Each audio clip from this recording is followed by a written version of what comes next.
Welcome to Voices for Freedom, the Victims of Communism Memorial Foundation series dedicated to highlighting the tragic and powerful stories of victims of communist countries, past and present, and to helping raise voices for freedom around the world. I'm Ashley Davis, Director of Public Affairs, and I'm pleased to present to you today Channy Chhi Laux, a survivor of the Cambodian Genocide, an author, and a chef. When the communist Khmer Rouge began their killing in 1975, she was 13 years old. In June of 1979, Channy arrived in Lincoln, Nebraska as a refugee. After 4 years of starving, torture, labor camps, not being allowed to attend school, and not knowing a word of English, she attended Lincoln High School and then earned a Master of Science in Applied Mathematics from Santa Clara University and undergraduate degrees from the University of Nebraska-Lincoln. Channy worked in Silicon Valley as an engineer in the aerospace and biotech industries for 30 years before starting her own business, Angkor Cambodian Food, where she's received multiple awards internationally, recognizing her products for excellence in food innovation. Channy has also received multiple book awards for her autobiography, short Hair Detention, Memoir of a 13-year-old girl surviving the Cambodian Genocide. And if you haven't read it already, I highly encourage you to do so. During today's event, Channy will give us an overview of her story that will help us to recognize how communist ideology can destroy and affect families for generations. We are privileged to have her here with us today to share her story. Following her presentation, we'll have a discussion with Channy drawing upon questions submitted by the audience. So you could submit your questions for her throughout the event using the Q&A function at the bottom of your screen. So with that, Channy, I welcome you and invite you to share your story.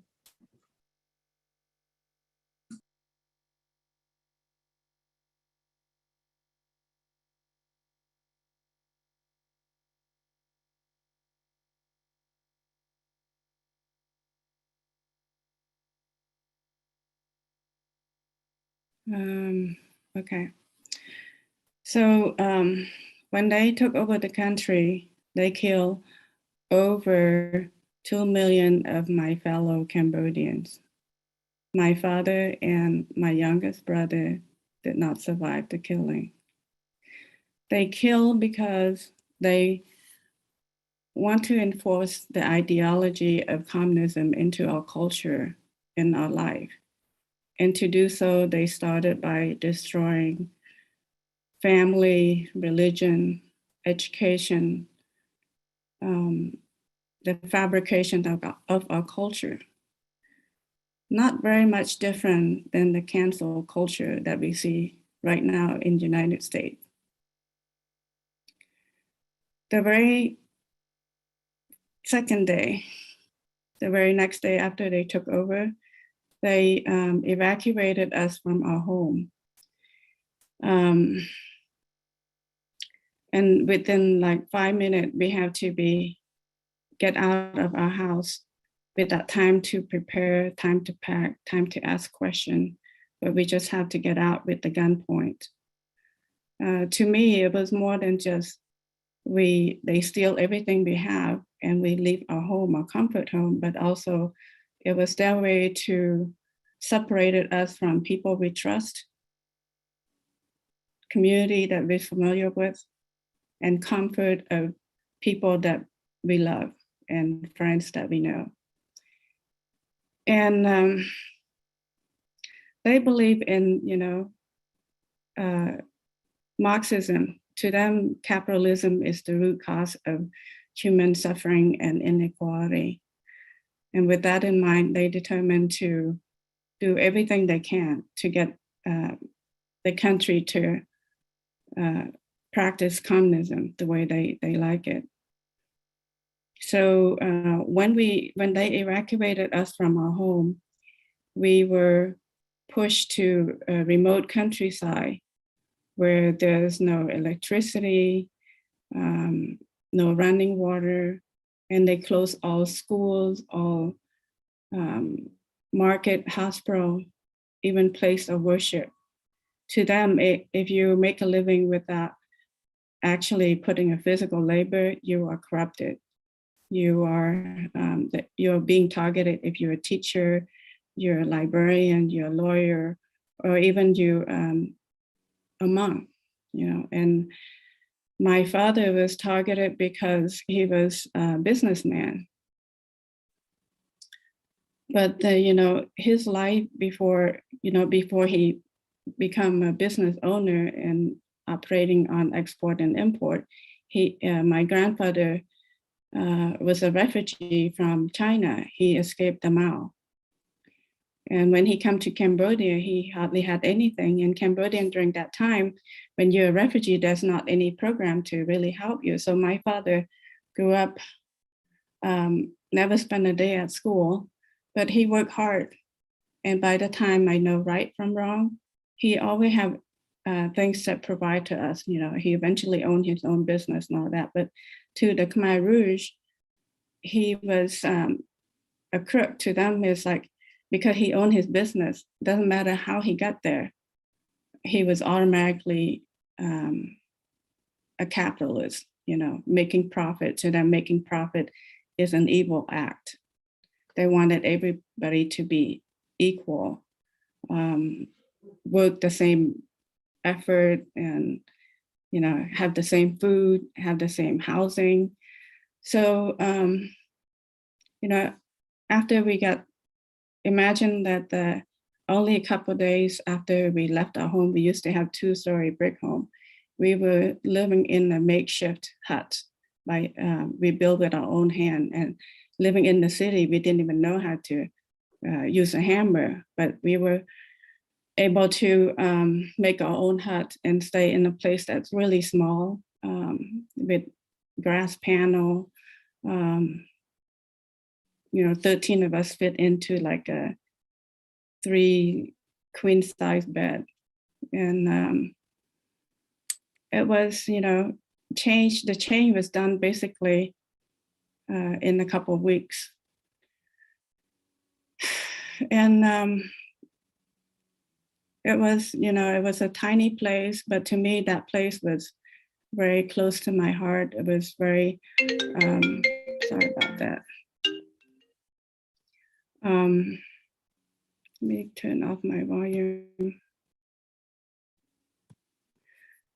It was a place that we pray for each other. We encourage each other that this is not the last, things like this won't last forever. And we also a place that we encourage each other to live and pray, and place that we were allowed to be together. In that place, we experienced our first starvation together. I mean, when they evacuated us from our home, we didn't have anything to carry our belonging. So we just carry enough to eat in the next couple of days. And after that, we're depending on the government. So that's how they control us. And when we get to this place, in the hut, we had to go to work every morning. And we didn't have any hat or any good clothes to protect us from the element, from the rain, the monsoon rain. So I remember wake up every morning, so cold, wet in the rain. We had to walk into the rain and go to the field. And it's not about how productive your work is. It's about being tortured. You walk in, watch us, tortures us. And I would be planting rice that I have know nothing about planting rice. And we work without break, without lunch. And day after day, after a certain, a couple of weeks later, the government keep reducing our ration. And at one point, they give us like 1 tablespoon of rice per person per day. And sometimes the ration didn't even come through. They gave us once a week to get the ration. And experiencing the starvation at the time, I was thinking, there's no way that the world would continue to let this happen, that they outsmart themselves, that the world would not watch this and the world would come and somehow helping us just for the humanity purpose. But then I remember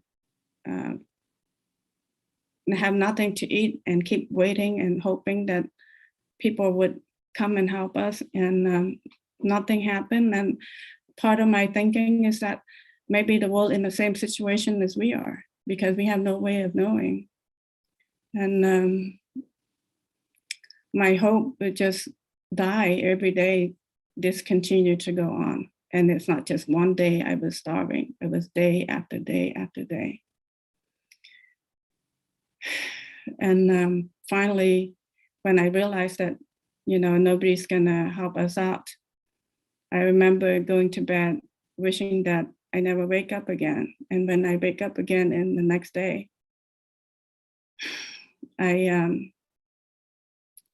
swear at God to say, I don't, like, maybe the Khmer Rouge is right. There's no religion, there's no God, just suffering.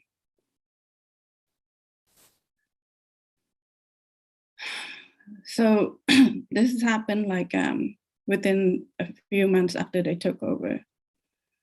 And when you're starving, you feel the pain of starvation. It's not just about feeling hungry. It's actually pain in your stomach. You feel your stomach twist and turn, and it's cramp. The cramp of starvation, it felt like your stomach, it just ingested itself. So, when you've gone through that, you felt like dying is better than living. And every time I keep thinking that things can't get any worse, then the next thing you know, things got worse. So the government the government control us. They took all the children from the family, the parents, and they came to take me to labor camps. And in that labor camps, they keep moving me from labor camp to labor camp, and some of the labor camp was really, how you say it, the word hard is not, was really, you feel like you're not human anymore, At one point, they put me into a camp that in the jungle, basically, and work on the patch of land that had never been used for planting anything before. So we cleared the jungle, we worked the land, and then come back to the shelter with they provide us soup or broth, and I would be like sitting in the mud. The mud would come up past my ankle, and they put a bowl of broth in the center of it. 4 or 5 of us sit down and eat in the dark, and just mostly broth. And then after that, we would go to our sleeping area, and our sleeping area is above the animal. In other words, they don't build a shelter for us. They build shelter for the cattle, and they put a rack on top of the cattle, and that's where we sleep. And to walk to that shelter, we would have to walk through the mucks and onto that rack. And then sometime when the monsoon came, the wind would push the rain onto us, and I would be like, you're basically sleeping in the rain. On a lucky day, I'm able to go to sleep in dry clothes and dry hair.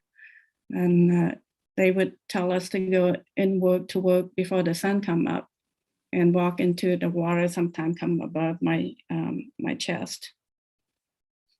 No food, and just keep going. And I want, sometimes I amazed at the human life that we can continue living without any food for a long time.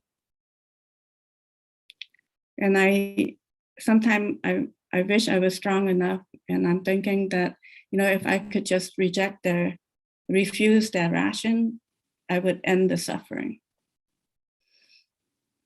But then I thought about how would my mom cry? Imagine how would she cry knowing that her babies didn't survive and not be able to care for her baby when her baby, before her baby died. So my prayer usually at night is to let me live, and so I can die in my mom's arm. She deserved that much.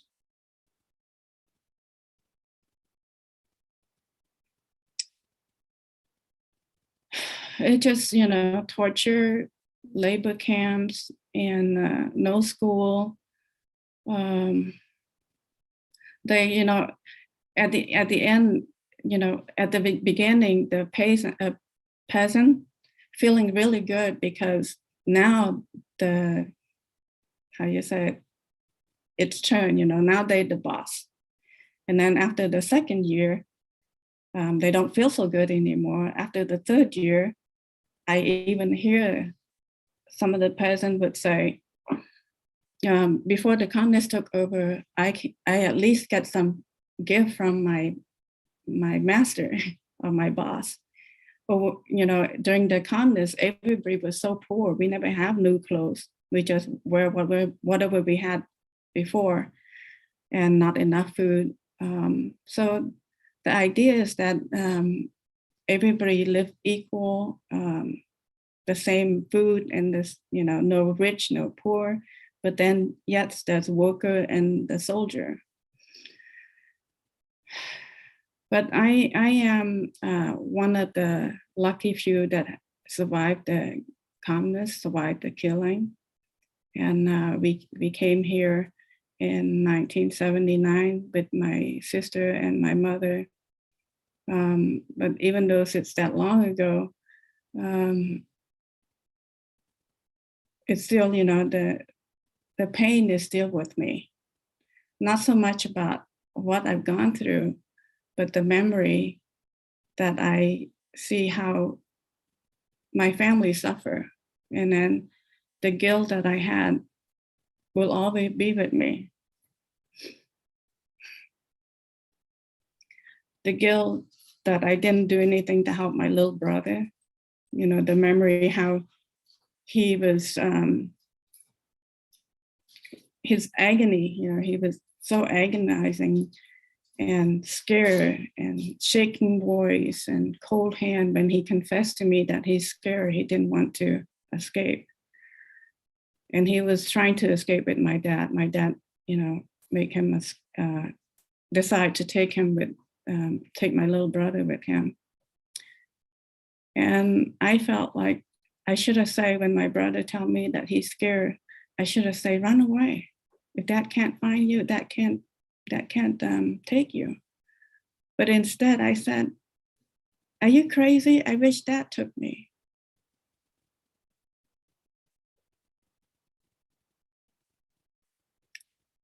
That to me is selfish. I didn't listen to my brother. I didn't listen to his fear. It was suffering, but he was a boy. He didn't want to go. But to my father, this kind of suffering, dying is better than living. He didn't want to see the communists taking my little brother with him, taking all his baby away from him, brainwashed. You're not allowed to call your parents as mom and dad. You're only allowed to, you were forced to call everybody older than you mom and dad. And anybody that about your age is comrade, brother and sister.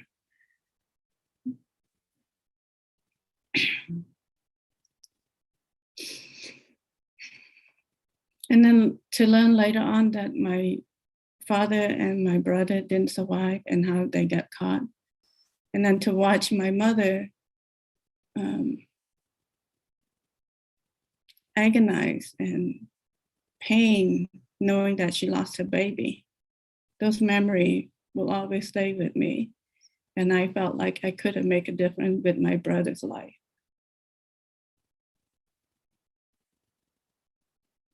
But when I came here,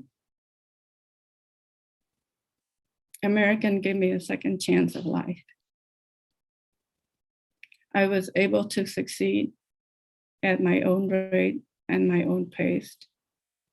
I go from nothing to have a home now and have my own business.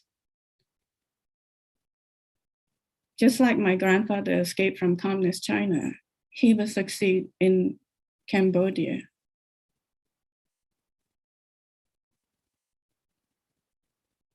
But I don't want this to continue. I don't want my children to run away from the United States, but where would they run to? So even though I know how vicious this can be if they succeed, how I put my life in the line if they succeed, because I experienced them. They are vicious. I asked permission from my family to speak against communists, and they support me because this is all we have. If American is no longer a free land, we don't have any place to go. To me, socialism, no different than communism. So I'm here, and that's part of the reason that I continue to talk, to share my story. And every time I talk, I relive the painful memory. But I think it has to be, I have to do it. And hopefully that my experience will give a clear understanding what ideology is in the communism, what's fantasy and what reality is. And every time I talk to junior high, high school, even college, I knew that I have to continue talking because I know that they hear me. And I'm glad that the Victim of Communism organization gave me the opportunity to share my story. And thank you for your time. Thank you so much, Channy, for sharing such an incredible story. I know, I've had the pleasure to be able to do a few events with you, and I'm always just so in awe at your courage and bravery for being able to share your story and, allowing yourself to relive such a terrible time in your life, in the name of being able to educate people about the horrors of communism. So thank you very much for taking the time to do this event with us and to be so personal and share such personal memories. So we really appreciate it.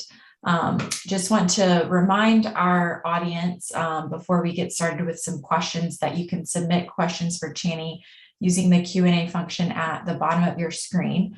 So now I'll turn to some questions that have already been submitted, but feel free to submit throughout the rest of the event. So Channy, I know you touched a little bit on this and also wanted to acknowledge that, we chose today to do this event because, this week is very significant. A lot of anniversaries for your family and, the time that you had to spend living under the Khmer Rouge. This week is 47 years to the week of when the Khmer Rouge took over. So I would love to just hear from you, and I'm sure our audience would as well. What was your childhood like living in Cambodia before the Khmer Rouge took over? What was kind of a typical day like? I know in your book, you talk a lot about how as a child, you were so eager to go to school and education was so important to you. So would love to just hear a little bit from you about your life then before everything changed. Yeah. Well, just like a typical 13 years old, I actually was going to, right before the communists took over, I was supposed to go back to a new school because of my grade level. And I was very excited about it. My mother did bought me a new bike and new outfit, new shoes, and I was thrilled about going to school. And the school was going to be bigger, more community, it's like high school versus junior high. Looking forward to see my old friend, meeting new friends.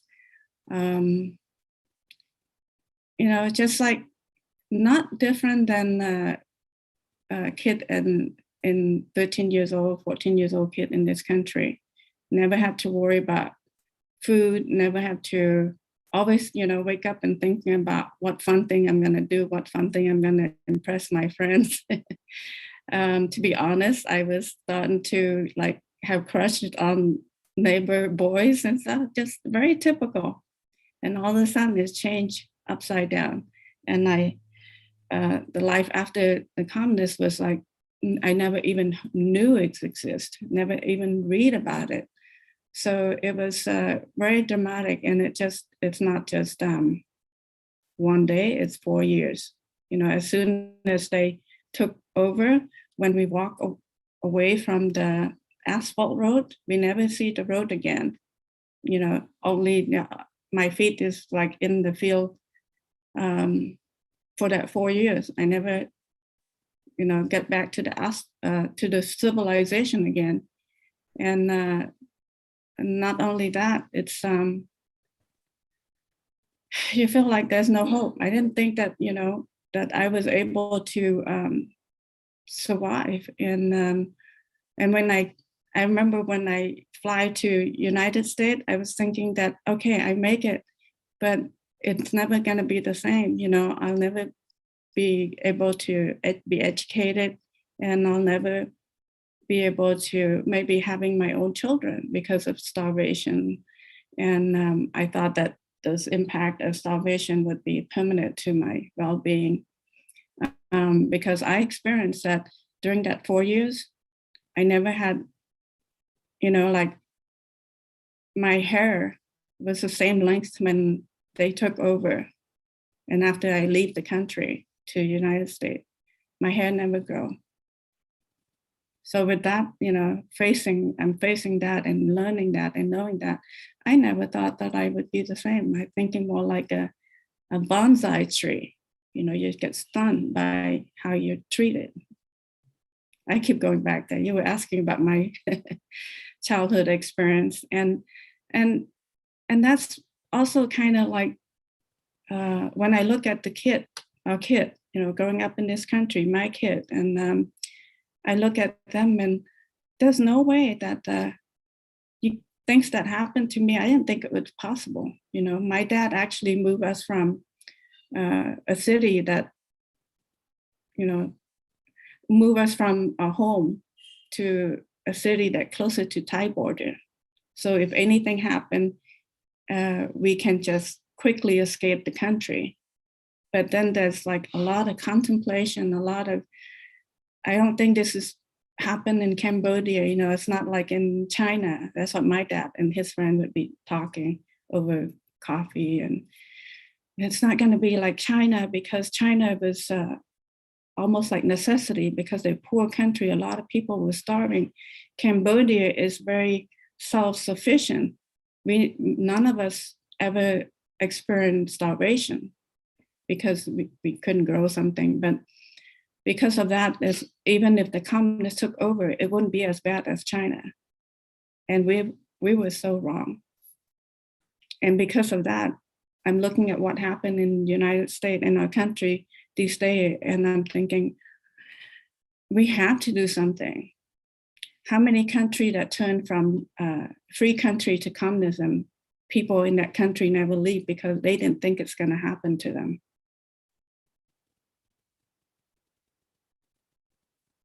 Yeah, so that's a good question. Sure, thank you. And thank you for that response. And you touched on this a little bit, and I know that there were obviously a ton of changes in your life that day when you were all forced from your home and moved out of the city. But just in everything that happened to you, what do you feel is the, kind of one thing, in what way, one area did your life most drastically change when the Khmer Rouge took over? What do you think affected you the most personally? Well, there's like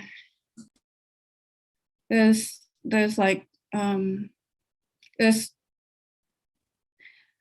for example, I think I mistrust, especially government.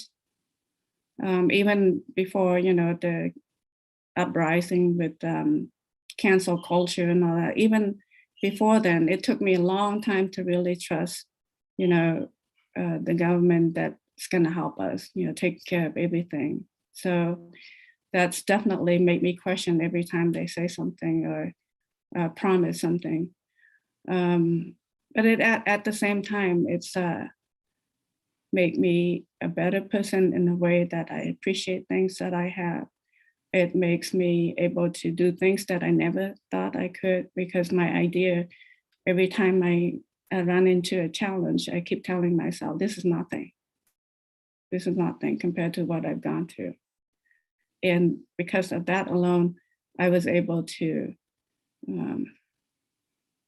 started my school in this country, learning English, with ESL class, English as a second language, to long hours of homeworks and homework with dictionaries. And even when I got my first job, I remember I would be working late in the lab into the night on the weekend, because I wanted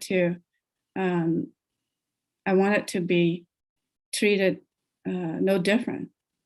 I don't want it to be treated because I was a refugee, because my English wasn't good. I don't want to, give excuse to why I couldn't do something. So I think in that sense, it made me a better person, make me stronger. But there's things that the mistrust in government is within me as well. And also there's time that I have nightmare. And every time I had nightmare, it was always about the same thing, that I was escaping, but I didn't make it. And but nowadays, those nightmare is happen less and less. Thank you for sharing that. Mm-hmm. One question that I would love to hear, you share with the audience is, why did you name your book Short Hair Detention? What significance does that have in the experience that you lived? Yeah. So before they took me to the very first labor camp, I've gone through starving. I seen my parents and my sister and brothers suffering through starvation, and how we interact among ourselves and to survive that. I see people dying around me. I thought it's the worst thing. But when they took me to the very first labor camp, to say the least, I didn't know what's going to happen. And I was so afraid and lose all hope, because I thought that all this pain that we just went through can't be any worse. And, they, through sickness, starving, and then separated us from our parents, it can't be any worse. They empty everything that I have hope for. But then when they said, all the girls lined up to get your hair cut, because it is the government required that you keep short hair for all the girls. I just felt like, gosh, it's not, why does it bother me so much? After all the thing I've gone through, cutting my hair wouldn't hurt me, but it really got into my spirit, feeling that they control every aspect of my life. I have no hope. And right before I leave, my mom said, if we still have life, we should still have hope. We will see each other again. I didn't have hope. I lost it. And but you couldn't cry, because if you cry, you are against what they're doing, and therefore your enemy, and you will be taken to be re-educated. And if you taken to be re-educated, you may never come back. So within me, my heart beat and ached. But then when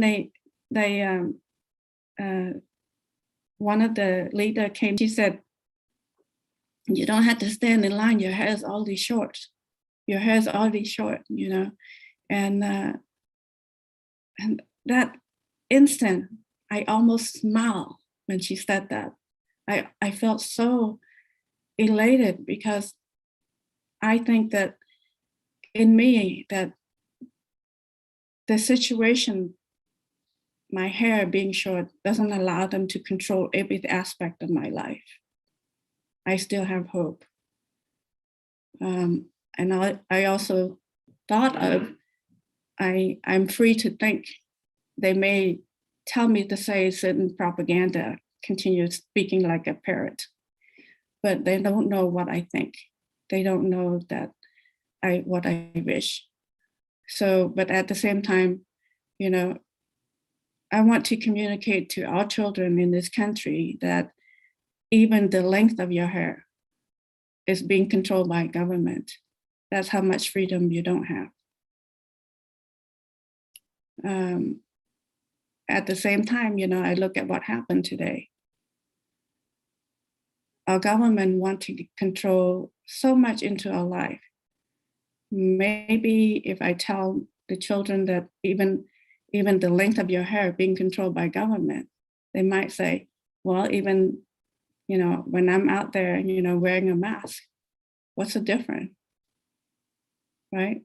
So it's so close to my experience.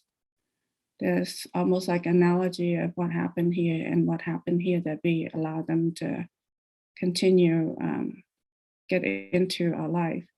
And I just wanted to say that I always tell my kid that when you want you're independent, you go to school, you work hard, and then you have your own apartment. But if you want me to provide to you all the time, you have to listen to everything I do. Freedom is not free. You have to work hard for it. I just want my children and our children to have the freedom that we had. Thank you, Channy.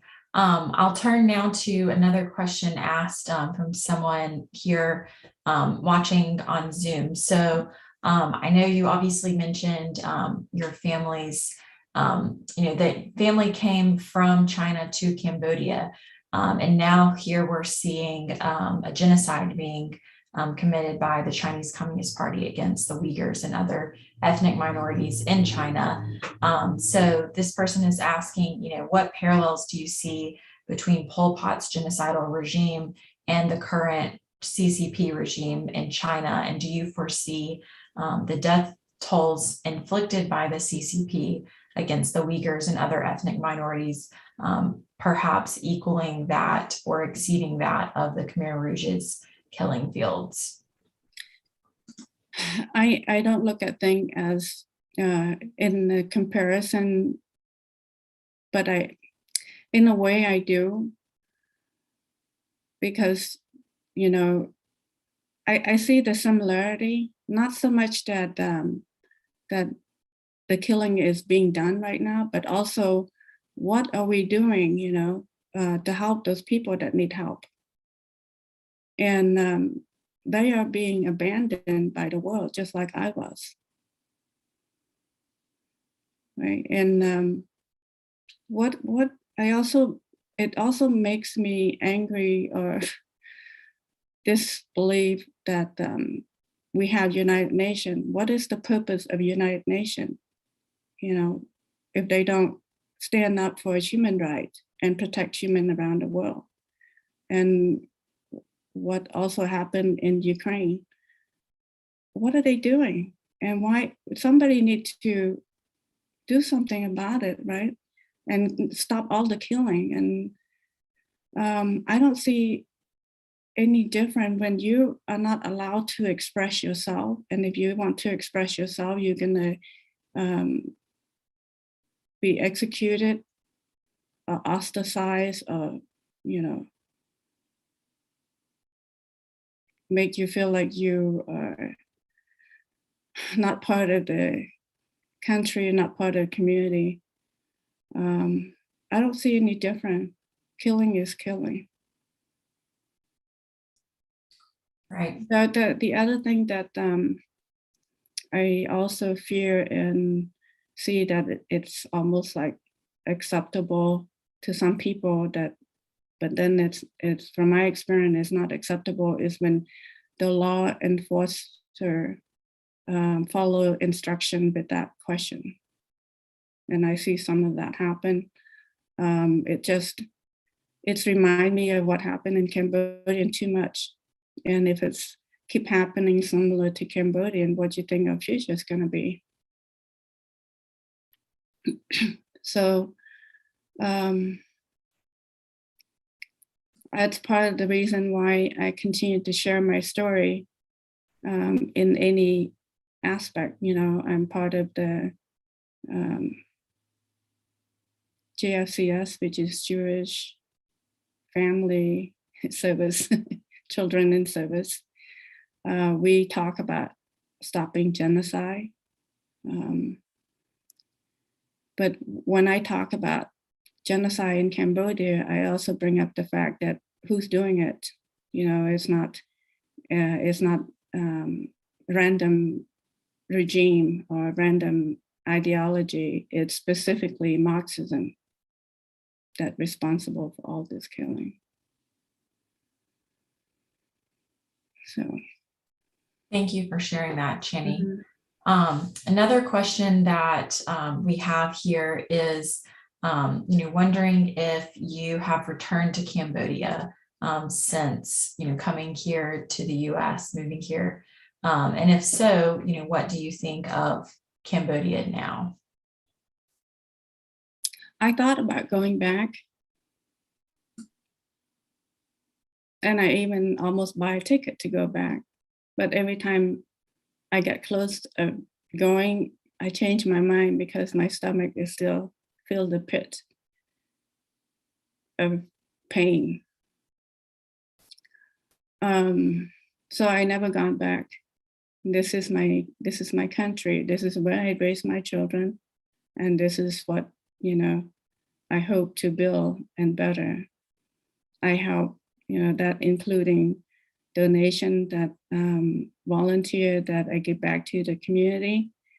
I do first to this country and then to Cambodia. I don't hate Cambodian. I still have family there. It's just my own readiness. I'm not ready to go back. At the same time, I don't think that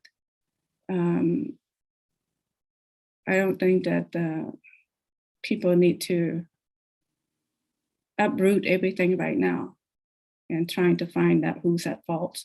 I think we just need to move on. If we continue to say, who was it ruling? Where are they at? They should be bring to justice. For the leader, yes, absolutely. But for most of the people that follow them, those are almost maybe 50% of people in Cambodia right now. And if we keep doing that, they're winning. They still have us fighting against each other, even when they no longer control the country. So yeah, no, I haven't gone back. I might go back because my children keep pushing me to go back. They want to go to visit Cambodia with me, they said, and I told them to go with their aunts and uncle, and they say, no, with you. I think they wanted to see me healing by going, but I'm not ready to go back. What happened, it's not so much me, but you look at what they've done to, I look at, have you ever think about, you look at your own album, look at picture when you were young, and you remember a memory, your birthday, or you're going to the zoo, or your dad took you on vacation, your parent, you here and there, you look at that picture and you still feel happy.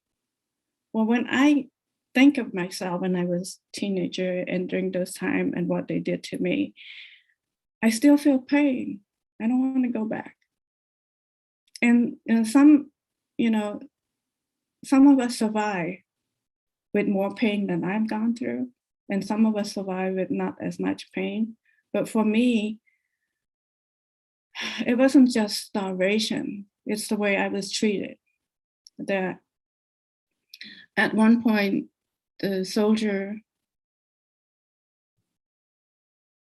hit me unconsciously in front of my mother.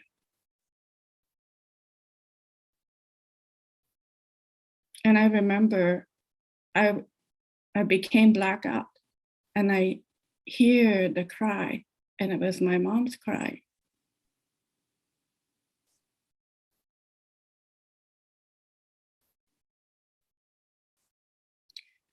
And I fight, even though I still can't see. I hear her and I fight to be on my feet when they, pull me. I just can't, can you imagine watching your baby being beat by soldiers? And my crime was I sneaked out from the labor camp to be with my parents. And there's so many other things that happened to me that I can't, it's hard to even talk out loud, not to mention to I don't even talk to my kid about it, but I put it in my book. And the book is my healing. I thought the book's my healing. But when I finished the book, it was supposed to be just for my children. But when I finished the book, I thought, why not for other children? They can learn from what I've gone through, and hopefully they will make a decision once they know what reality of communism, because I think ideally it sounds good, everybody's equal, everybody live the same, or you don't have to, work so hard for your family, you always have food, but maybe you're always starving too. I wanted to my children to know, but now I think it's much more than that, more than just telling my children. I think people need to know. All children that grow up in this country, they need to know. And we need to educate them before other people get to them. Thank you, Channy, for being so vulnerable and sharing that, and sharing your story through your book and public talks that you do. It's always so impactful, and I can attest that in reading your book a few years ago, I still can't forget details from the book, and I'm always telling people that they need to read it and just how powerful it is. So, thank you for being willing to share your story publicly as you have. One question that I know a lot of people here are interested in hearing from you is, we have a lot of people here who are interested in taking action against communism in the cities where they live, have seen, local communist groups becoming more active and more powerful in cities around the US.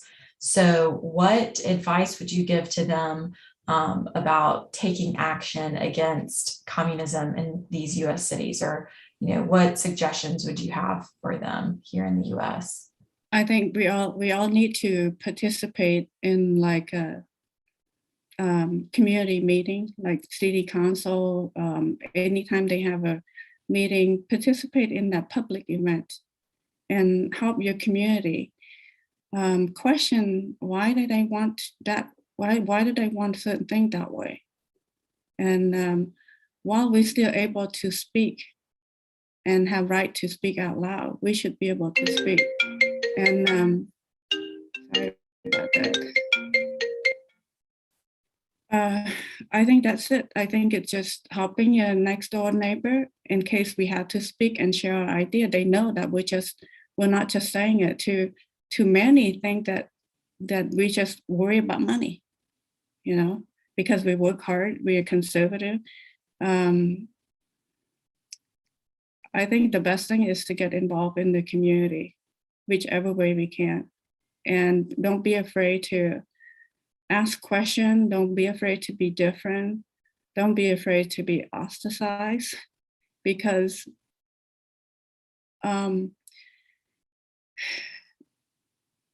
I think some people who can still be on the fence, if we can sway them to understand what reality versus fantasy of communism. Nobody would want to be under the communism dictatorship. So get involved, share the idea. I myself, usually like most conservative, I would listen and I don't agree, I walk away. But lately I have been speaking out loud, and you'll be surprised how many people really support you. They're not that different. And when I say speaking out loud, I don't mean just, being public speaking presentation in front of students and teachers, but also wherever I go. Not obnoxiously, but share my thought and share my experience, or tell, even simple things like, I've seen this happen before in the Khmer Rouge. Thank you, Channy. And then one final question here for you today. So will you tell us a little bit about the business that you started here in the US and what made you decide to do that? You had a whole career and then chose to start your business. So why did you do that? Well, my mom, it was, I felt like I survived the communists because I wanted to live for her. And, like I said, just pray to die in her arm. I just want her to hold me before I die. And even when I came to this country, I was very happy and carefree, hardly thought about what happened in the communists. And I thought I was able to do that because I have my mom to be the barrier between me and that old time that we live in, that terrible time we lived in. Because I have her, I have love. I don't need to venture beyond that.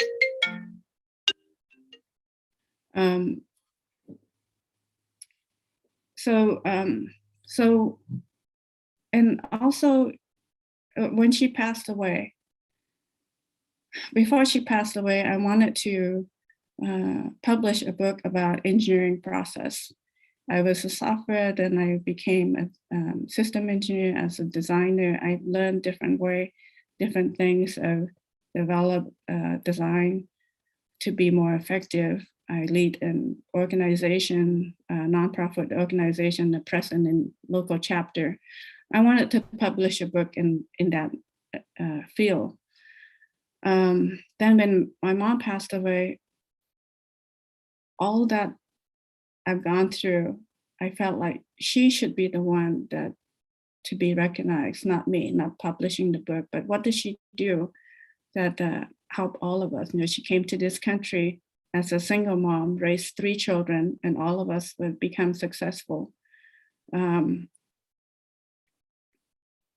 she herself never had a day at school. And when she was 14, she became an orphan. And she lived from home to home, never gone to school, and cleaning people's house, cooking for them.